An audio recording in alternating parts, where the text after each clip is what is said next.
For actors, we feel it's really important, if they're going to portray a military role, to actually be part of the military. So we try to put them through a boot camp, and not a Hollywood boot camp.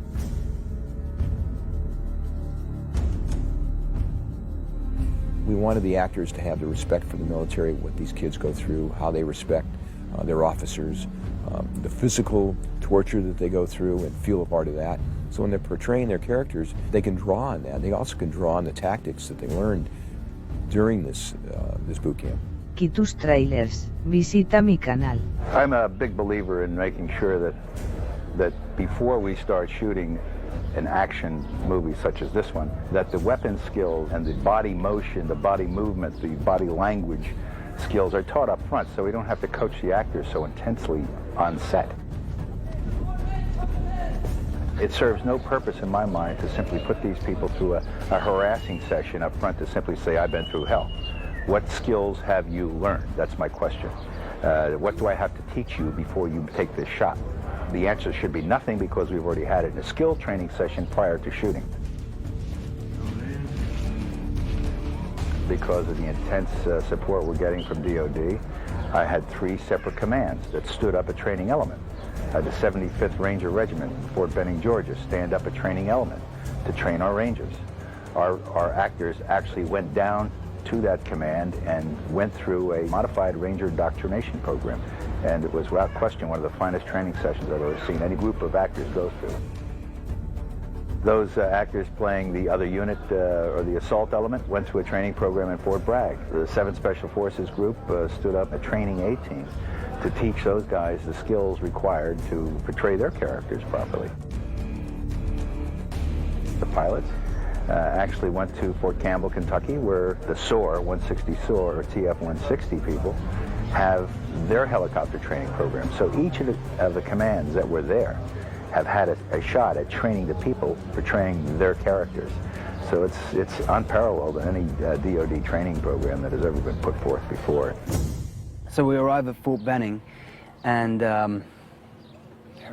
haircuts was the first thing.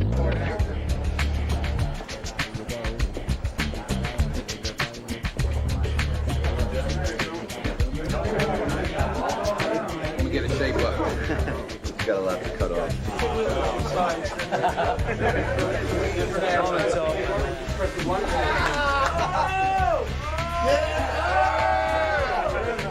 I actually like this haircut. It's real quick. No messing around here. Once you get the haircut, it all kind of comes together. It's all about the haircut.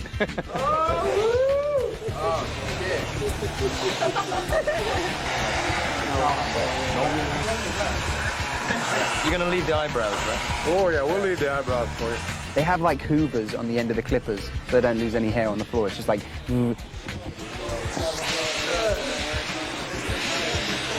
Vanity out the window, you're just gone. Okay, cool.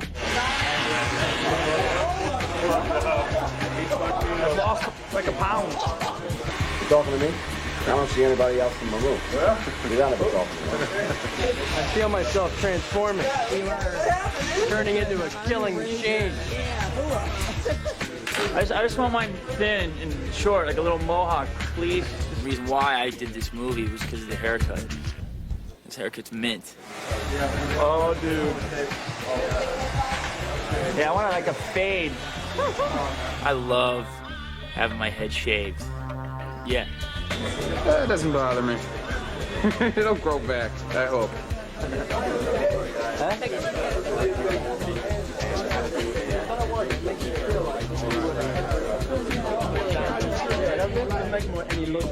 Feel much better now. Yes. Nice, clean haircut. Thank you. R is for Ranger. R is for Ranger. A is for all the way. A is for all the way. It's not boot camp, it's Ranger orientation, and it was awesome. We were quite strictly told that it was not boot camp. It was Ranger orientation, because the training that we had was far less severe to the training that they have, I think was the idea, but it was a very good taste of what, you know, they go through. Ranger! Oh, yeah! We learned what it's like to be a ranger, or what it's like to be a ranger, you know, because the rangers really very elite.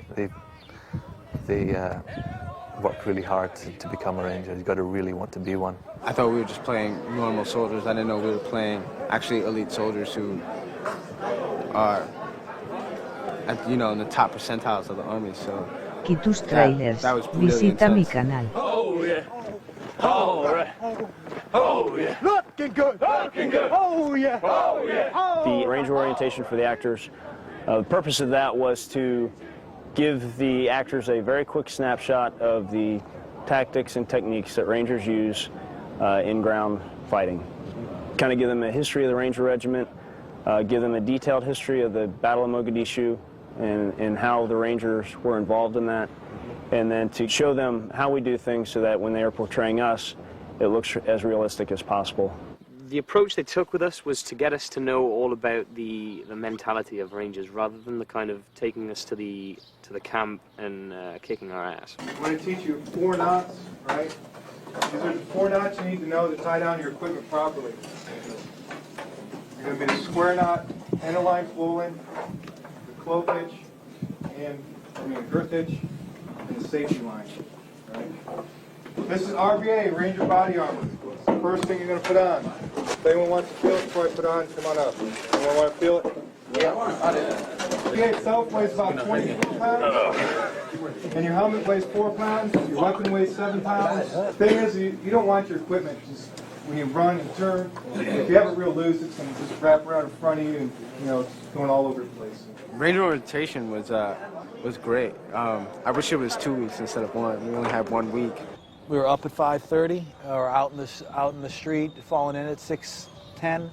We were moving over to the athletic field at 6:20. We'd go for like a 3-mile run, and then we'd come back and we'd do press-ups, we'd do dips, we'd do everything. We had class to educate us on everything from the proper technique of infiltrating a building and clearing a room to like weapons. Weapons training, how to move, how to clear a room, understanding the chain of command, all of those things.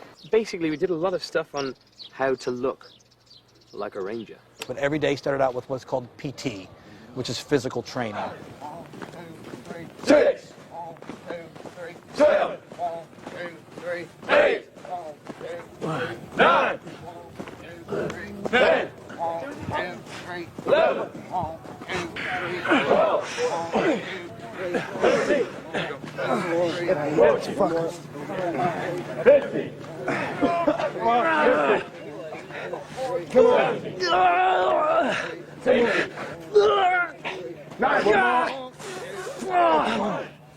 Now the Rangers had boot camp. The Delta guys, we had fun.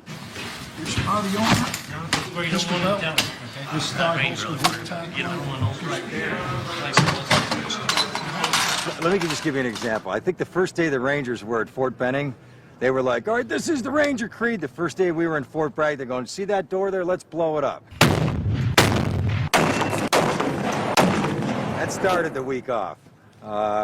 They stayed in barracks, we stayed in a Marriott. It was a whole other ball game. There were only 3 of us at the Delta boot camp, and we had about 8 guys teaching us. We were expecting just to be briefed and a lot of talking, and instead what happened was that we got to do everything. The first day that we were there, we began to work with weapons.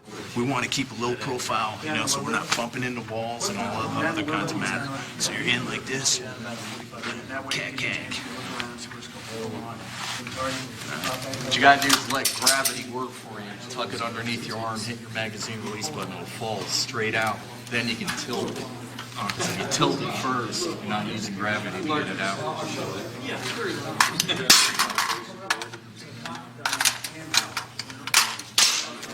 You go to the pistol. Normally carry fire. There you go. In that week, it became very apparent how incredibly skilled and trained these young guys are. I mean, they're really drilled. Try and walk from your knees down. Okay, you're gonna have some movement up here, but you're not. Okay, you see how I'm bouncing? Yeah. Okay, now I'm keeping my knees together almost, making them knock against one another, and I'm walking light on my feet. You see how I'm not bouncing anymore? Elbows tight in.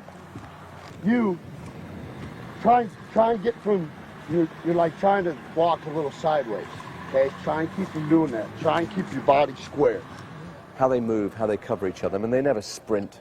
You never sprint because you lose discipline. They move at a steady pace, covering each other, walking down the street. They teach you a few little slogans like slow is smooth and smooth is fast.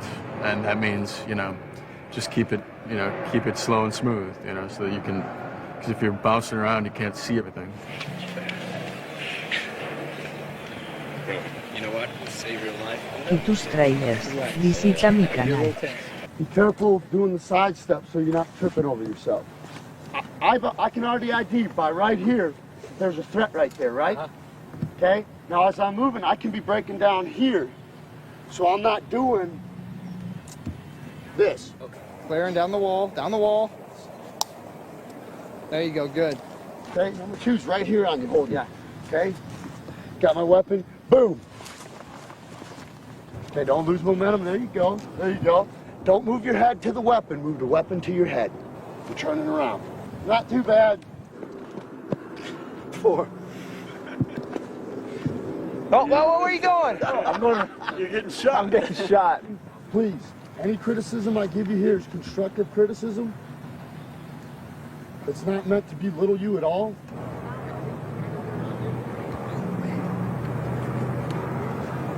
That's it. See how slow he went? Slow and smooth. One of the interesting things about being in our boot camp was the idea that they instill a violence into the soldiers. They train them to deal with situations in a violent manner. As a non-military person, it took me by surprise that in actual fact, they teach them not only to take a building, but to take it with violence and force.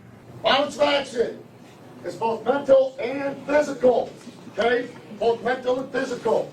You use violence of action to gain or regain surprise. Make sense? You gotta tell yourself that you are the shit. You are the man, and nobody can mess with you, okay? That's the mental. The physical.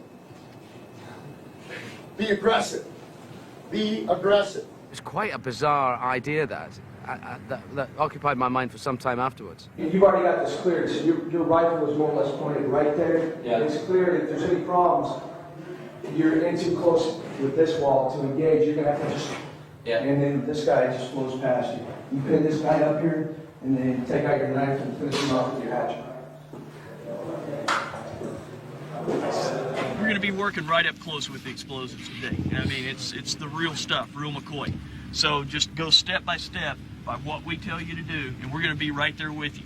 You know, don't do anything until we tell you to do it. If you have a question about something, you know, ask it, because the first time you're wrong with demolitions could very well be the last time you're wrong with demolitions, okay? The whole idea of this charge, what we're doing here, we place it along the hinge side. You just start at the top, place it up here as high as you can, insert your thumbtacks in as best you can. Okay, and as I start pulling it down, see how I'm pulling the double stick tape? I gather that most times that you'd be putting something on the door, there's a chance that somebody's behind it, you'd be very quiet about it? Yeah, yes. You're as quiet as you can be, Bill. As quiet as you can be. Now once I get the charge all the way down on this, what I'll do is go ahead and prime it. Okay, just take my firing system and tie it on firmly. Everybody good? Going hard on the breaching bay! Okay, so I'll remove the safeties. I just look real quick. Gotcha. Let's go. Crouch down, keep an eye on the charge. Watch it. Go, let's run. Let's go.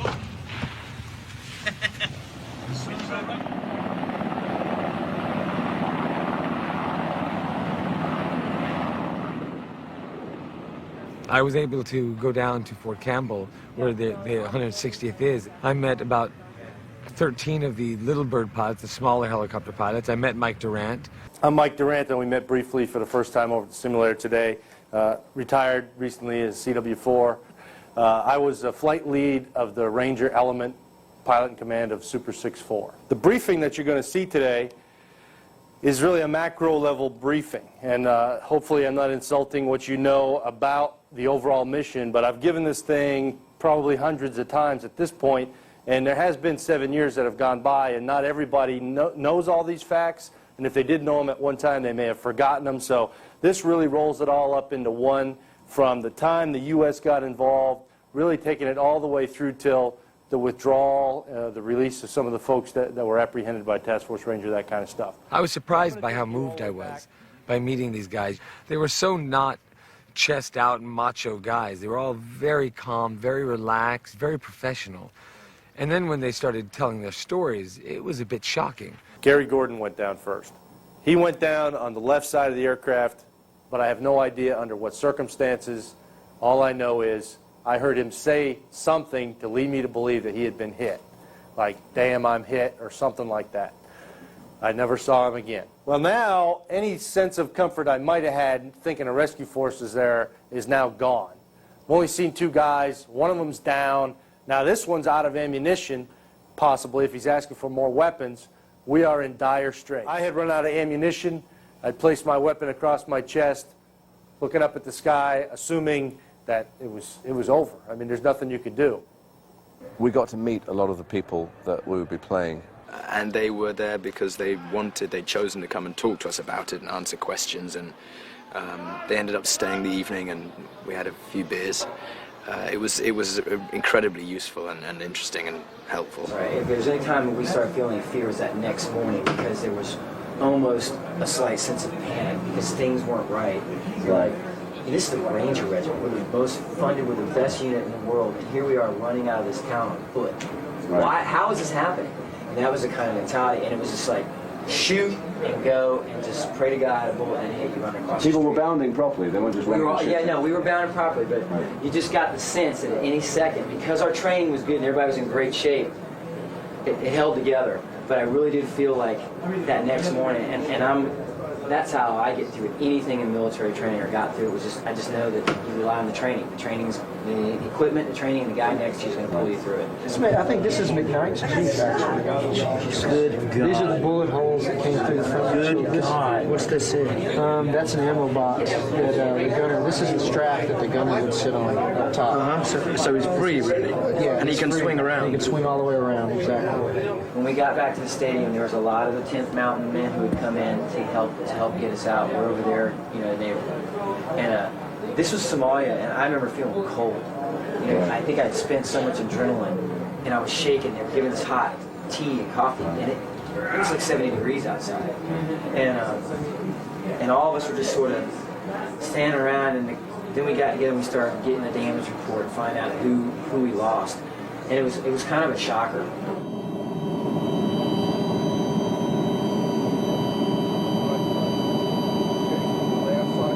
The simulator is unbelievable. It's like flying a helicopter, so you really go through the paces of what they had to go through.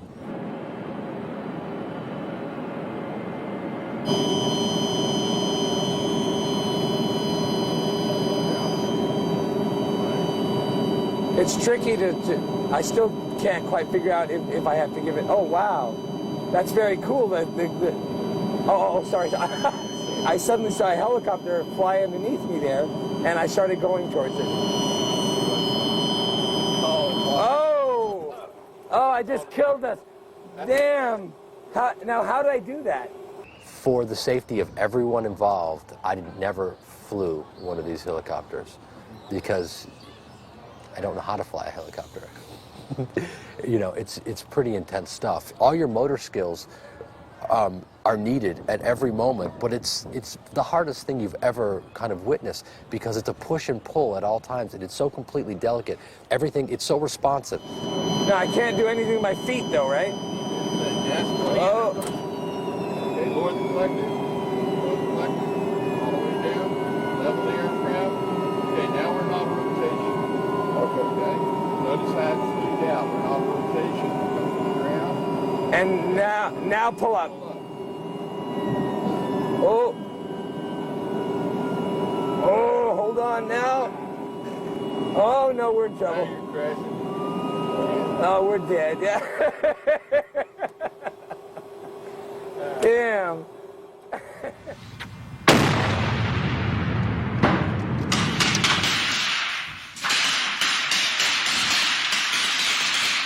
Si tus trailers, visita mi canal.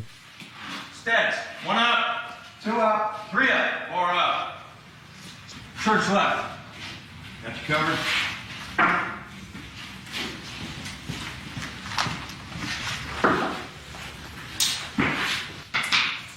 Boom!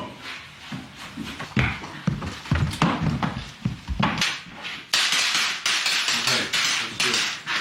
Eric, you stopped there. I don't know if Harry was in your way or what. The main thing is just keep going. Like I said, even if you're fucking up, fuck up aggressively. Yeah. That's my war wound. Took down a ranger. Oh, come on, man. You know, people were kind of dropping like flies. I think and I was one of the flies, I'm afraid to say. The actors aren't rangers, and we realized that after about day one. But they did a great job. They came together as a team towards the end there, and maintained their motivation. We threw some things at them that were physically and mentally demanding, and they did a great job. We basically worked towards being able at the end of the week to travel through a street theoretically under fire like a group of trained rangers. In Somalia, although they were under fire, they got a call. Hey, you need to get your platoon from this end of the city to the other end of the city. All right? And that's what we're going to talk about, just moving through a city. In a non-permissive environment where you may take fire at any moment, you want to get through that pretty quickly, as quickly as you can, because speed is your security to an extent here. Right? Go. Go.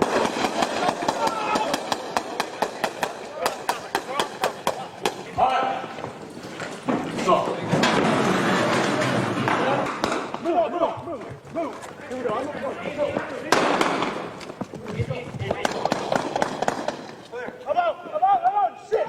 We did some stuff at the end in a mock-up street, village type thing, where we had to work our way down the street and avoid being shot. I got shot, of course, and take out, you know, the people who were shooting at us. So like a mock-up battle situation. And I wished we'd spend the week doing that, because that's what would have been most relevant for this film. At the end of the week, we had a mock Black Hawk Down situation. They took us into a cinder block city. And this was the amazing part of it all. To get to this, where they said, okay, you're going to start off here, you're going to fast rope off that building, you're going to go in here. There will be doors in there. If there's a yellow marker on the door, a single one, you're going to shotgun it. If there are two, you're going to blow that door. You're going to move through there. There might be people in there. If there are people in there, flex cuff them, you got to take them out. Live people. And then supposedly a helicopter had been shot down and we had to get from A to B, and in between were all these rangers who were more than willing to shoot at us.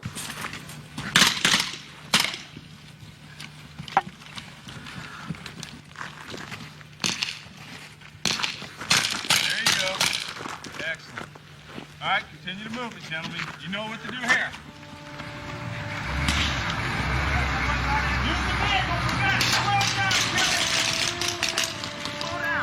I've never been so exhausted in my life. It was like 50 minutes.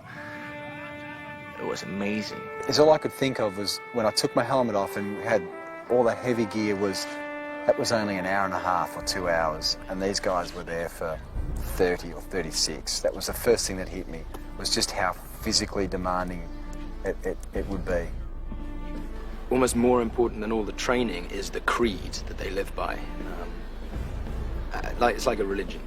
We thought that it was an unwritten rule that you didn't leave a man behind. It turns out it's a written rule. There's a thing called the Ranger Creed, which is 6 stanzas that they recite every morning en masse. First stanza of the Ranger Creed. Repeat after me. Recognizing I volunteer as a ranger. Recognize I volunteer as a ranger. Fully knowing the hazards of my chosen profession. Fully knowing the hazards of my chosen profession. I'll always endeavor. To uphold the prestige. Honor. And high spirit of corps. For my ranger regiment. The basic center is that you never leave a ranger behind, and that is paramount. I mean, that is drilled into them from the word go, you know, over and above their weapons training. Everything else is a kind of way of life. The Night Stalker's motto is NSDQ. Night Stalkers don't quit. You never quit. Rangers, you never leave a man behind. They wanted to explain that to us and drill it into us more than they wanted to teach us how to hold the gun. Acknowledging the fact. That a ranger is a more elite soldier. Who arrives at the cutting edge of battle. By land. Sea. Or air. I accept the fact. That as a ranger.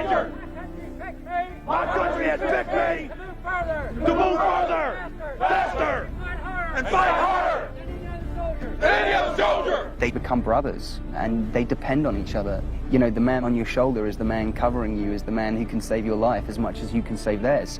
You don't come across that kind of relationship every day. They have this mindset of your back is covered by your Ranger buddy's back.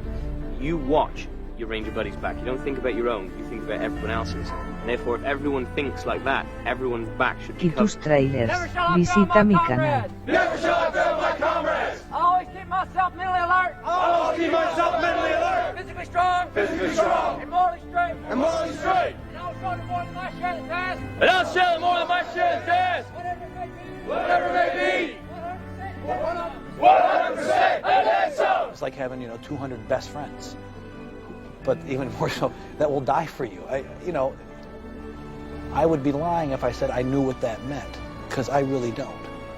I can get close to it, but I don't really know that I would have it in me to die for somebody, Gallantly will I show the world. And I'm especially selected a well-trained soldier. My courtesy is your officers. Needless to dress. And care of equipment. And care of equipment. Shall set the examples for others to follow. Shall set the examples for others to follow. Certainly you get a brotherhood when you go to boot camp and you do those kind of things that we did. We all pushed ourselves beyond our physical limits. And there's a camaraderie and a support network that comes from having seen everybody dropping from exhaustion or feeling like they can't go on and dragging them forward. There was a real sense of coming together for the cause because we knew we couldn't get through it without helping each other. Energetically, I'll meet the enemies of my country. Energetically, will I meet the energies of my country. I shall defeat them on the field of battle. For I'm better trained. I will fight with all my might. Surrender is not a Ranger word. Surrender is not a Ranger word. I'll never leave a fallen comrade. I'll never leave a fallen comrade. To fall into the hands of the enemy. To fall into the hands of the enemy. And under no circumstances. And under no circumstances. Will I ever embarrass my country. Will I ever embarrass my country. These are real characters. This is a real guy. This is a real man I'm portraying, and we just want to bring integrity to it, and a lot of respect. On the last day of boot camp, we all got an anonymous note pushed under our door. It thanked us for our hard work and asked us to tell their story true. And it was signed from all the boys who died. And it was one of the most moving experiences of the week. I left there with a lot of respect for not only the Rangers, but everybody who serves for our country. And it made me work harder as an actor to portray these guys correctly and as accurately as possible. Readily while displayed! Readily while displayed! Get tested the fortitude required! Get tested the fortitude required! To fight on the Ranger objective! To fight on the Ranger objective! And complete the mission! And complete the mission! Though I be the lone survivor! Though I be the lone survivor! Rangers lead the way! Rangers